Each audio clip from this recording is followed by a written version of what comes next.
Si un prophète est un porte-parole de Dieu, cela signifie-t-il que tout ce qu'il dit vient directement de lui? Les prophètes ont-ils agi comme des scribes de Dieu, écrivant chaque mot exactement comme cela leur était transmis? Dieu inspire-t-il la pensée ou la parole?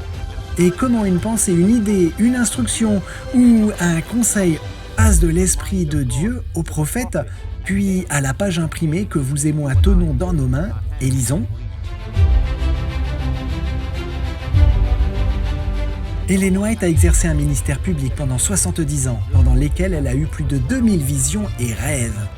Au cours des 40 premières années, la plupart se sont produites dans un forum public où elle manifesta des signes comme l'absence de respiration et une force surhumaine. Pendant les 30 dernières années de sa vie, la plupart d'entre elles se produisirent sous forme de rêves pendant la nuit. Mais comment parvinrent-elles jusqu'à la page imprimée?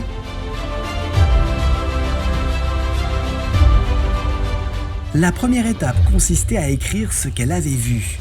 Souvent, elle recevait un large aperçu de l'histoire ou d'une situation actuelle et il lui revenait ensuite de faire ce qu'elle voulait, d'utiliser ses propres mots et expressions pour transmettre le message qu'elle avait vu.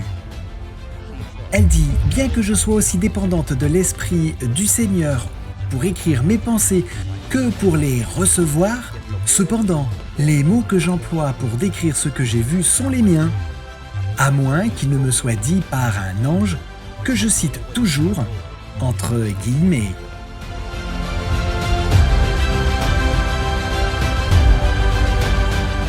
Une fois qu'Hélène rédigeait son texte, elle le transmettait à son assistant, qui dactylographiait plusieurs copies du manuscrit sur du papier carbone.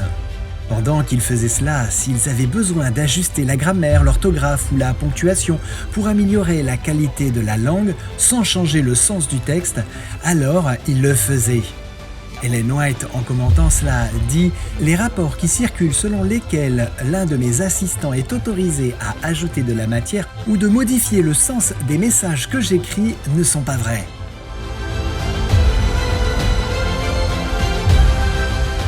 Une copie de ce document devait être remise à Ellen White afin de l'examiner pour s'assurer qu'il était conforme à ce qu'elle avait souhaité. Elle avait ensuite l'occasion d'apporter des modifications supplémentaires appelées interlinéations, celles-ci étant écrites entre les lignes. Une copie du manuscrit était ensuite révisée et relue à plusieurs reprises en y apportant des modifications supplémentaires si nécessaire.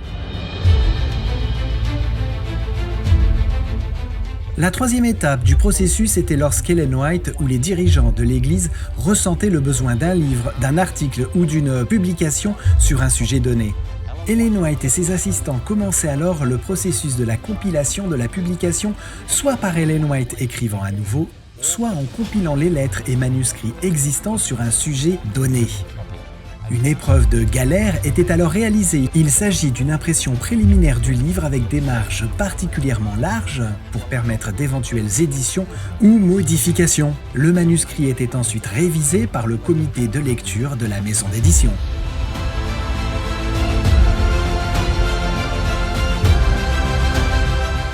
Suite à l'approbation de l'épreuve d'imprimerie, l'étape finale du processus était l'impression du livre. Les plaques d'impression étaient préparées, puis l'impression commençait. Rien n'apparaissait à l'impression sans une préparation soigneuse et méticuleuse. Le manuscrit avait fait l'objet d'une relecture approfondie pour s'assurer que le message voulu était bien celui qui avait été transmis.